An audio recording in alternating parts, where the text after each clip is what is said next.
You are listening to the Becoming the Wealthy You podcast with Jermaine Foley.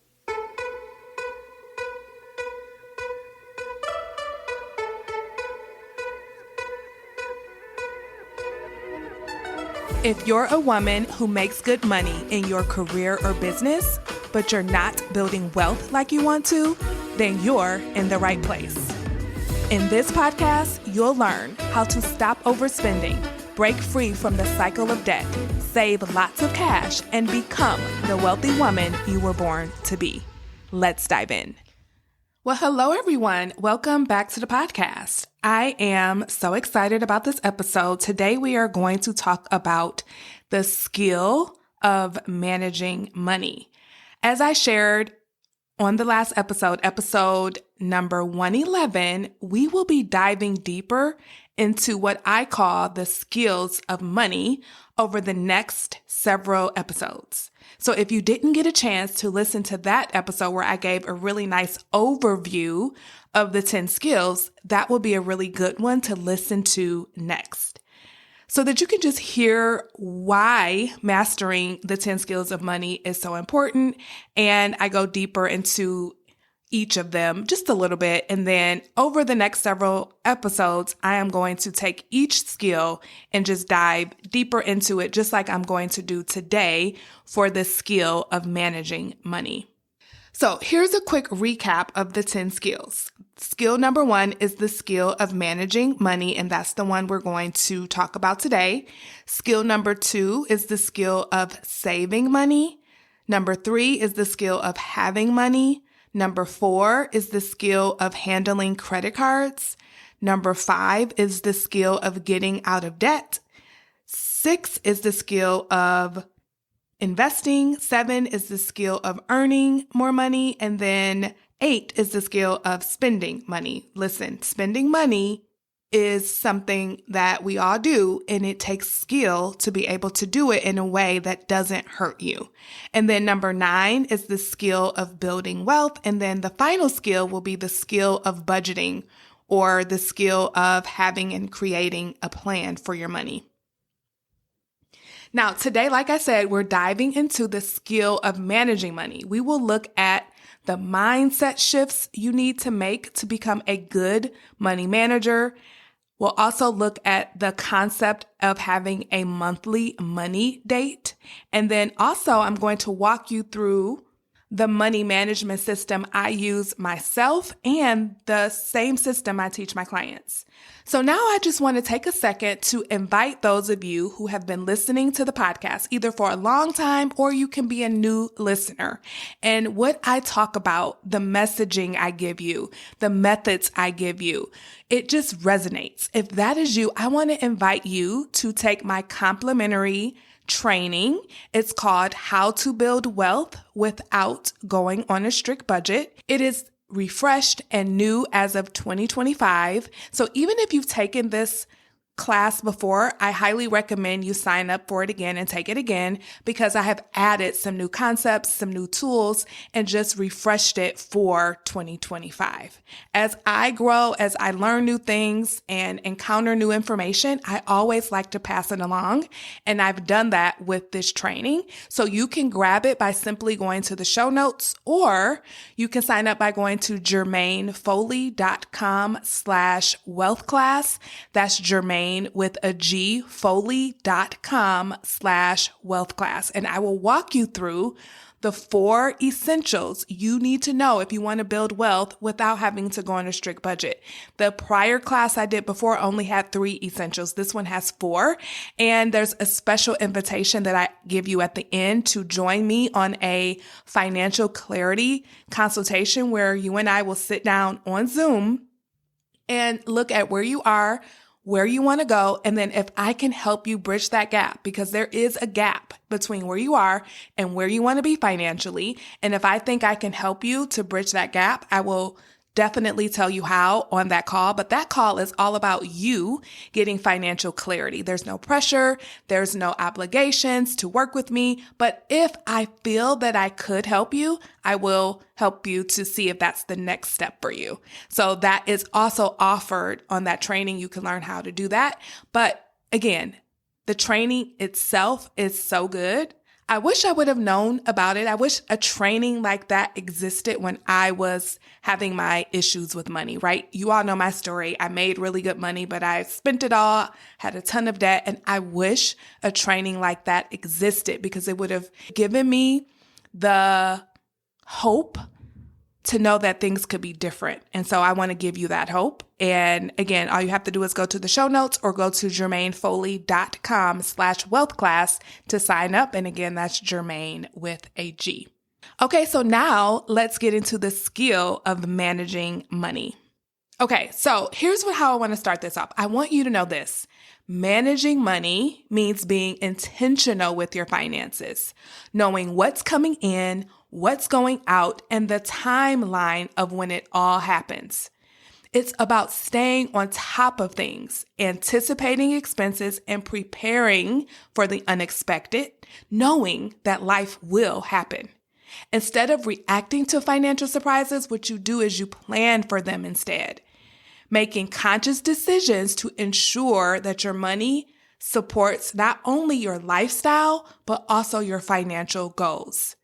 Now, this includes paying your bills on time, knowing when your bills are due, planning for expenses, saving, and adjusting as needed so that you stay in control rather than letting your money control you. So that is my definition of what it means to manage money, right? It's all about staying on top of things, being ahead of the game instead of being reactive, okay? Now, you may be thinking, well, this sounds like common sense, right? But the truth is, we as women who make good money, sometimes we think that we don't really need to pay attention to it. We think that it's more important to pay attention to our money when we don't have as much. This is something that I work with my clients on a lot because they say, well, when I, wasn't making as much, I was on top of things, I budgeted, and now that I'm making more, I feel like I don't need to do that anymore. But they notice they are also more stressed about money, even though they're making way more than they used to.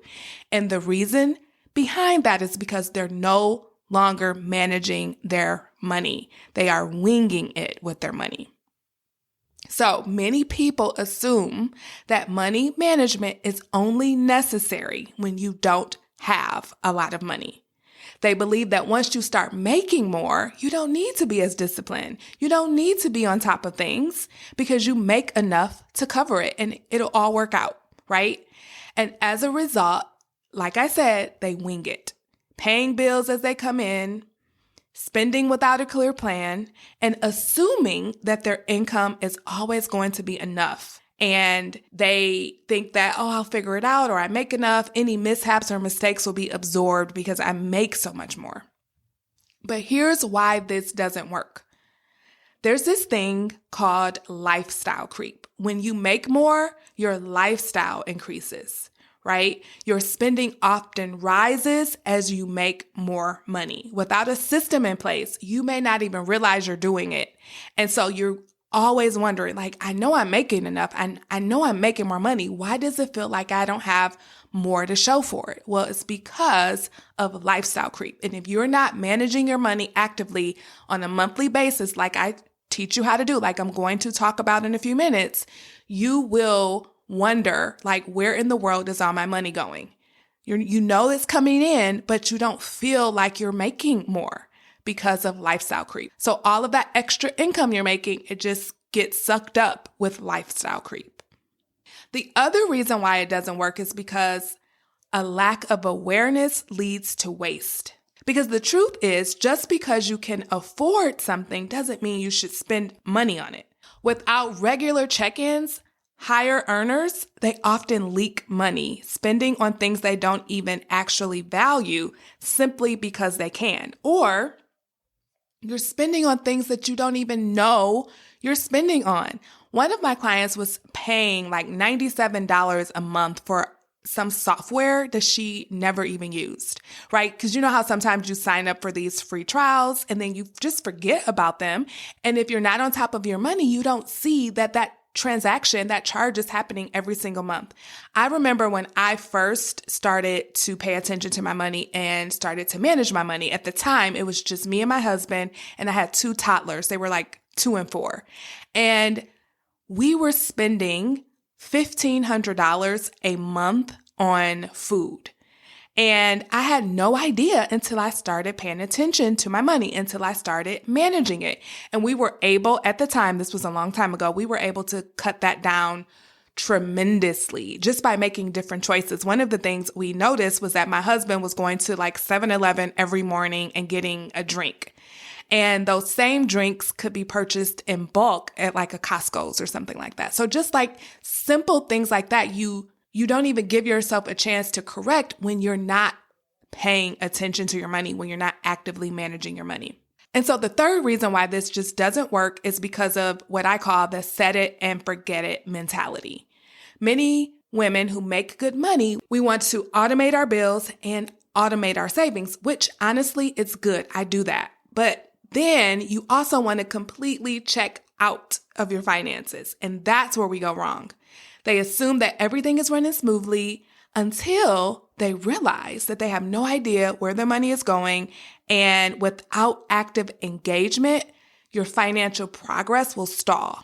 And in some cases, bad financial habits quietly creep in and derail any progress you're trying to make. Okay, so the set it and forget it mentality is not one that you want to have when it comes to your finances. Okay, you want to have a system that works for you and a routine that works for you instead of setting it and forgetting it. Okay, so let's dive into the mindset shifts you need to make in order to become a good money manager. And do you see what I did there? This podcast is all about becoming the wealthy you, right? And I said, you can become a good money manager, right? And I want you to know that you don't already need to be good at managing money to become good at it. I really want you to let that sink in. So many of us subconsciously believe it's our lot in life to be bad or mediocre with money, and it's simply not true. I know I used to believe that about myself. I literally believed that it was my lot in life to struggle financially, even though I made really good money in my career. And if that's you, I invite you to ask yourself a question. And here's the question. What if I could get a little bit better at managing my money?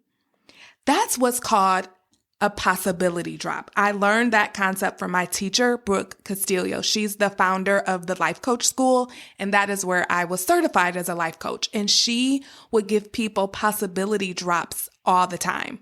Again, possibility drops are when we begin to question or doubt our long-held beliefs, right? And our mindset is just a collection of beliefs that we hold true. Another one of my teachers, Myron Golden, he uses the analogy of a thermostat when he describes what mindset really is. He says that just like a thermostat can be changed from 70 degrees to 75 degrees, so can your mindset be changed from believing that you're bad with money to maybe it's possible that I can get a little bit better at managing it. You see, there's just a slight difference there. You're not going from I'm bad with money to I'm amazing with money. You're going to something that's a little bit more believable for you. And I want you to notice how different those two thoughts feel, right? When you tell yourself, when you believe that you're bad with money, how does that feel on the inside? And that feeling, that emotion that is produced by that thought drives you to avoid your money. It keeps you stuck. It keeps you living the same mediocre financial life over and over and over again versus the thought, maybe it's possible that I can get a little bit better at managing my money. It makes you feel a little optimistic. And when you feel optimistic, that drives you to behave a lot differently. It drives you to do something different. And those actions will literally change your life. So one thought will keep you stuck, and one thought will get you into action that could literally lead you to change your life. Now, here's something I want to say. That second thought will definitely get you into action, and you will literally start to move forward with your finances, right?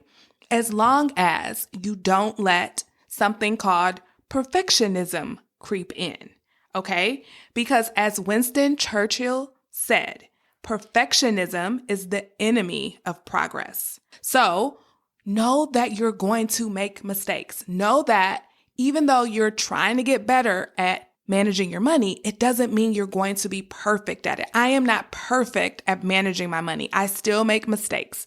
I still do things that I didn't want to do sometimes because I'm a human and you are too. So we cannot expect perfection out of us. And when we do, we sabotage ourselves. Okay. So one of the things you really must do is embrace what I call the B+ mindset. This is where you go in knowing that, okay, I am going to really work on managing my money. And I know that I'm going to get it wrong at least 20% of the time. And I'm okay with that. I'm okay with getting it wrong at least 20% of the time. Because guess what? Getting it right 80% of the time is so much better than not trying at all and just getting it wrong 100% of the time. So I'm going to say that again. Getting it right 80% of the time is better than not even trying and getting it wrong 100% of the time. So the 2 mindset shifts you must make is 1, you're going to embrace the possibility drop of maybe it's possible that I can get a little bit better at managing my money. And then once you feel that optimism and you start taking action, you understand that you're going to get it wrong 20% of the time and maybe even 30%. But that is better than not trying at all and getting it wrong 100% of the time. Okay. We are human beings. We are not perfect, and we don't need to be perfect to make progress. We do not need to be perfect to build wealth. Okay, so now let's go on to the second concept I really want you guys to embrace, which is all about having a monthly money date. So the money date is a concept for taking control of your finances. I want you to think of the money date as a financial self-care routine, not a task, okay? I want you to think of it as a financial self-care routine that keeps you in control of your money while eliminating stress and uncertainty. These money dates are about building a relationship with your finances rather than ignoring them or only checking in when there's a problem. Just like any strong relationship, your money needs attention. It needs communication and regular check-ins. A money date isn't about obsessing over every single dollar. It's a dedicated time to simply get clear on your money, to make adjustments, and to ensure that your finances are working for you. By creating a routine where you engage with your money in a structured, low-stress way, you shift from feeling reactive and anxious to feeling proactive and confident. Okay, so here's how the money date works for me. And this is exactly what I teach my clients to do. Once a month, I sit down and I pay all my bills, checking for any updates, due date changes, or anything like that. Now, I will say that most of my bills are paid automatically, but some of them I do schedule on a monthly basis through my online bill pay, and I do it during this time. Okay. So the other thing I do is I look at all of my accounts. I review my checking account. I make sure that there's no random, purchases happening, that I haven't been hacked. I look at my credit card statements. I go online to do all this. I don't print anything out. I just log into my accounts and I check it to make sure everything looks right. I log into my savings, my high yield savings account, because I like to just see it grow. And I want to make sure, again, that nothing funny is happening within my accounts. Okay. And I check in on my investments. I do that probably quarterly. I don't do this monthly, but if you want to, you can.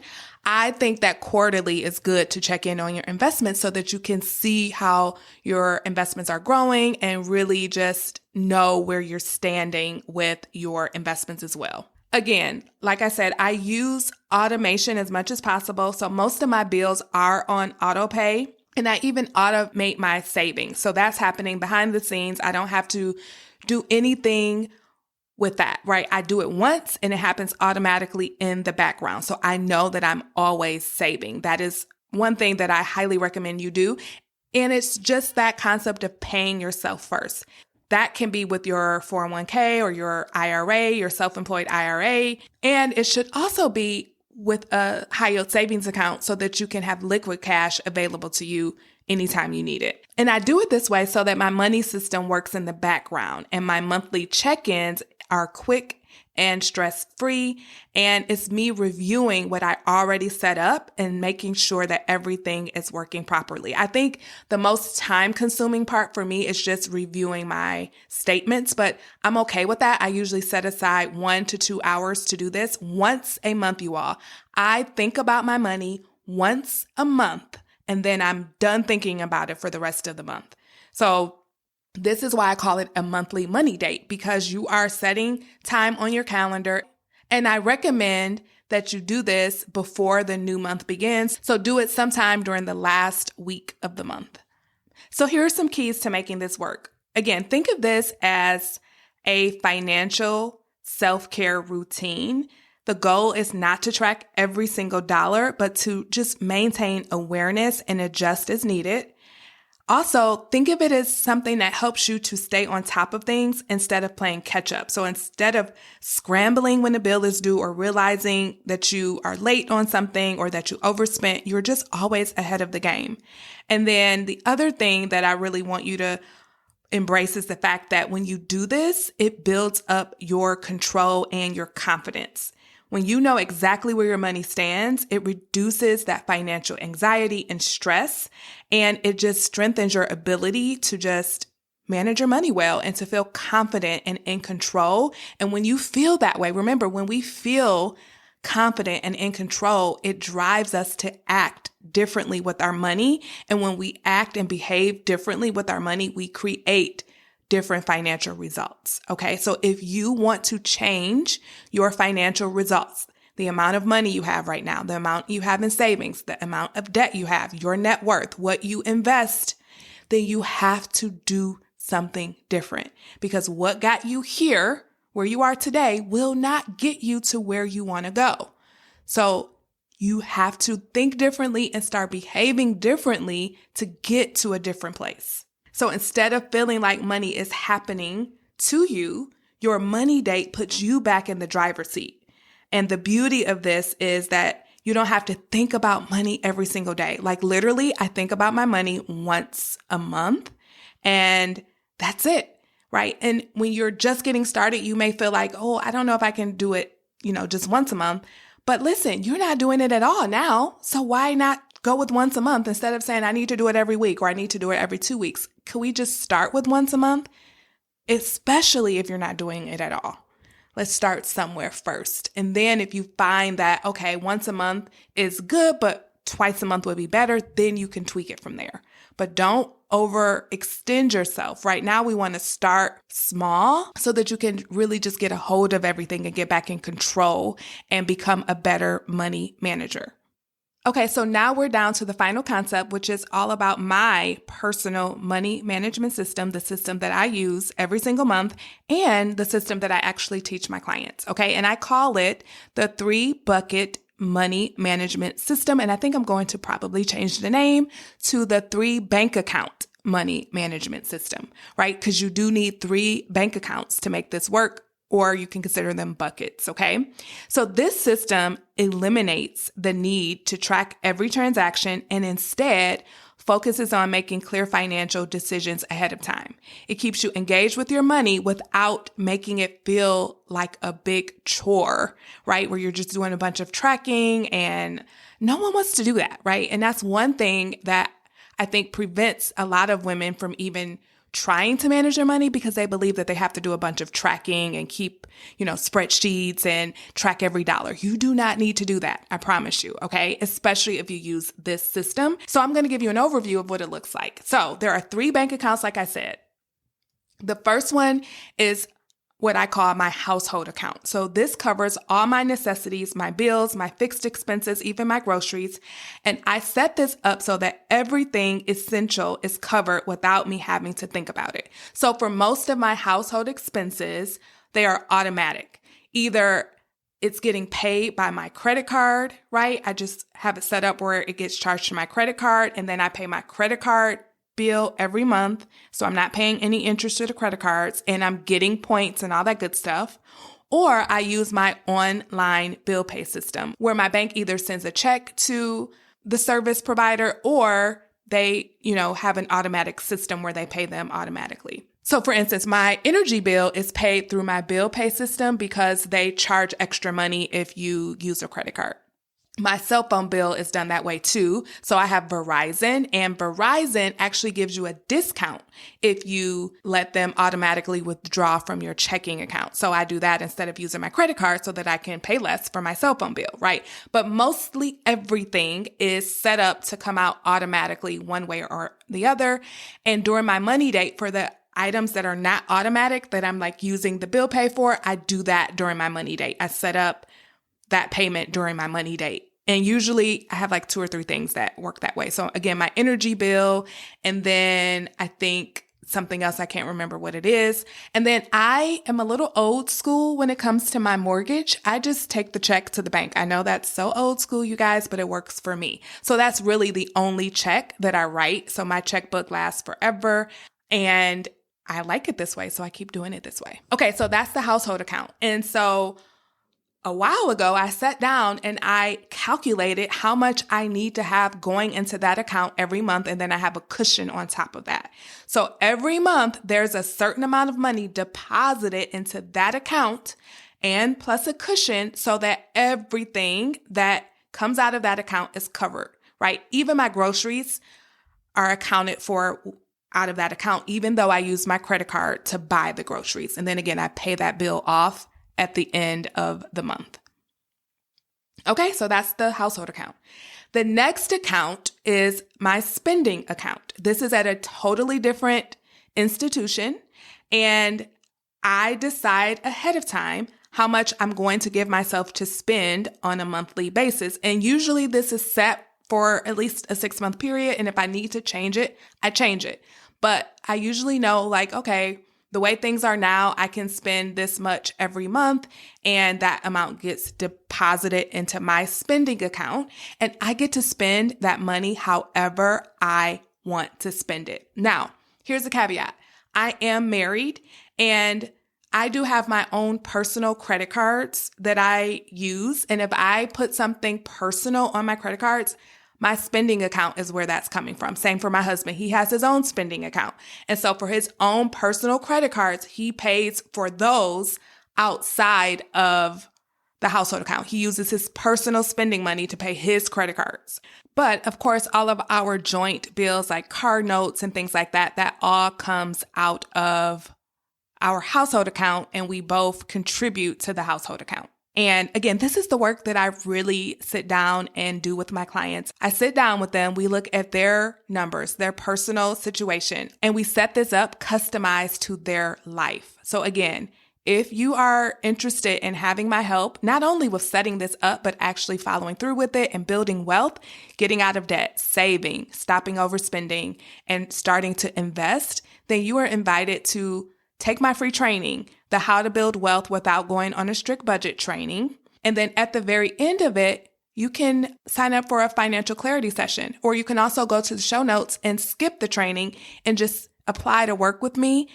And what happens is you'll get that same financial clarity session. You pick a date that works for you. You answer a few questions, and then we will get on Zoom and see if I can help you get to where you want to go. And if the answer is yes, I'll tell you how, either in the Wealthy Woman's Academy, or you could choose private coaching, and then we'll go from there. But there is no pressure and there are no obligations, right? This is a time for you to just get some financial clarity and to see what is the next step for you beyond just listening to the podcast. Because listening to the podcast is so different than actually working with me as one of my clients. I promise you. Okay, so now let's talk about the next account. That is your savings account. I highly recommend that everyone signs up for a high yield savings account. And I absolutely love Ally Bank for this. And in the show notes, there is a link that you can use to sign up for Ally Bank and get a $100 welcome bonus when you meet their criteria. Then once you meet that, they give you a $100 welcome bonus if you use my referral link. And then I get a referral bonus as well, which is less than yours, by the way. But that link is in the show notes. Go ahead and open up an account. Let me tell you why I love Ally so much. Okay, so Ally is an online bank. It's very reputable. I learned about Ally, oh my gosh, over a decade ago, because when we went to buy our first car together, we financed it through GM. And at the time, GM used Ally to finance most of their vehicles, right? And then fast forward to a few years ago, now they're a really cool online bank, you guys. I absolutely love them because they offer a high yield savings account. And I know I throw that term out a lot, so let me just describe or define what a high yield savings account really is. It is a type of savings account that offers a significantly higher interest rate compared to a traditional savings account, right? So if you were to go to your bank, let's say your local bank, the interest rate is abysmal. I mean, it is just horrible. You are making literally not even pennies on your money. But with the high yield savings account, they give you significantly more interest. And these accounts are typically offered by online banks. And I think the reason being is because they don't have all these branches all over the place. They don't have as much overhead, and they can offer you better interest rates because they don't have as much overhead and expenses, right? So the reason why I love Ally so much is because you can open up one high yield savings account, just one, and then divide your money into buckets. Okay, so one account. Now, back in the day when I was first starting to really, start saving for different things like vacations, car repairs, home repairs, I would open up all these savings accounts and I had to manage them. But with Ally, you don't need to do that. You open up one and then you get to divide it into buckets. You can have your life happens fund or your emergency fund. You can have a travel fund. You can have a car repair fund, a home repair fund, a clothing fund, whatever you want to have. You can have all these different buckets, but you're making interest on all of the money because it's just one account. And it's so easy to sign up for it. And it's so easy to set your buckets up and you can nickname the buckets. I'm just in love if you can't tell. Okay, so you can go to the show notes, sign up using my referral link, do what it says to do to get your $100 welcome bonus. That is free money. And of course, I will get a small referral bonus as well. So it's a win-win for both, but really for you. Okay, so that is my third account. It's with Ally and it's my savings account, and that is done automatically. So I am automatically saving. And then when I have my money date, I sit down, I go into my Ally account, and then I can redistribute money to the different buckets. So if I have, a goal of saving up for vacation, I can take a portion of the money I saved that month and transfer it over to my vacation bucket. Okay, so that's my money system right there. It's super easy. Number one, a household account. This can be a local bank. This is where all your household bills are coming from. Then I have a spending account. Again, local bank. This is where I do all my spending, and I can spend guilt-free and carefree out of this account up to the amount that I selected because I know that it's money for me to be able to spend however I want. I know that if I swipe my card, I'm not using my grocery money or my bill money. This is my money. And the same thing goes for my husband. He gets his own spending account, and he knows he is free and clear to spend what he wants without me asking him about it. And I can do the same thing without him asking me about it. This gives you an opportunity as well to surprise each other and to buy gifts for each other without you knowing what the other person is doing. And this was something that we struggled with at the beginning when all of our money was just in one pot. We couldn't surprise each other. And we always felt like we had to tell each other every little thing. And we just did not like that. And so this system works so much better for us. Every marriage is different. Every couple is different. But we love this because it gives us our autonomy and we're still managing a good portion of our money together as a team. And then finally, you have your high yield savings account. I highly recommend Ally Bank because they are just so easy to work with. By the way, I do recommend that you get the high yield savings account, but you also get a checking account. I really rarely use the checking account, but that just gives you really easy access with your money. So let's say that you needed some of the money that was in your high yield savings account. All you need to do is log into your bank account, transfer the money to your checking. It's super easy. It's instant. And then use your Ally debit card to access the money. Let's say you had a car repair. That's how you can do it. You can transfer the money from Ally savings to your Ally checking and then hand the car repair service person your Ally debit card and take care of it that way. Or another way you could do it is just use your personal credit card. And then when you have your money date, you sit down and you pay your personal credit card, whatever you spent, out of your Ally account. Okay. So there's so many ways. Again, this is the beauty of having me as your coach. We can sit down and brainstorm and create your system in a way that works for you. I don't want to get too down the rabbit holes, but it all works if you work it, right? If you sit down and just work it. Do not let your brain come up with all the reasons why this won't work, right? Don't let your brain talk you out of creating a system like this for you, because it is so freeing to know that all my bills are covered and I'm not swiping my debit card out of this account. I know that money is always there and it's good. And I even have a little bit of a cushion in my household account. And then it's so freeing to know that this money here in my spending account, I get to use however I want. And it's not going to prevent me from being able to buy groceries or paying any bills. And then I also feel so good knowing that I am saving automatically every single month. And that money is in a high yield savings account. So I'm actually making money on my savings, right? Love, love, love all of it. Okay, so I think you can see how passionate I am about this whole money management system and how passionate I am about having a money day and how passionate I am about believing that you can become good at managing money. Remember, you can become good at managing your money. This is what this podcast is all about, becoming the wealthy you, okay? So here are my final thoughts. Do not let your brain come up with reasons why this won't work for you, okay? Remember, perfectionism is the enemy of progress. This was from Winston Churchill. We're not trying to be perfect, and you won't be perfect. And the truth is, the first 3 months of getting this system in place, it might be a little iffy, right? But I promise you, if you keep going, you will get so good at this and you will feel so much less stress and so more in control of your money. Again, if you want my help, 2 ways. Take the free class, How to Build Wealth Without Going on a Strict Budget. Go to jermainefoley.com/wealth class, or just simply go to jermainefoley.com/apply. And let's get on a financial clarity session and get you moving in the right direction if that's what you want to do. All right, I will see you all next week. Bye-bye. Wait, before you go, have you checked out my free class? It's all about the steps you need to take if you want to build wealth without going on a strict budget. To sign up, simply go to jermainefoley.com/wealth class. That's Jermaine with a G, foley.com/wealth class. See you in there.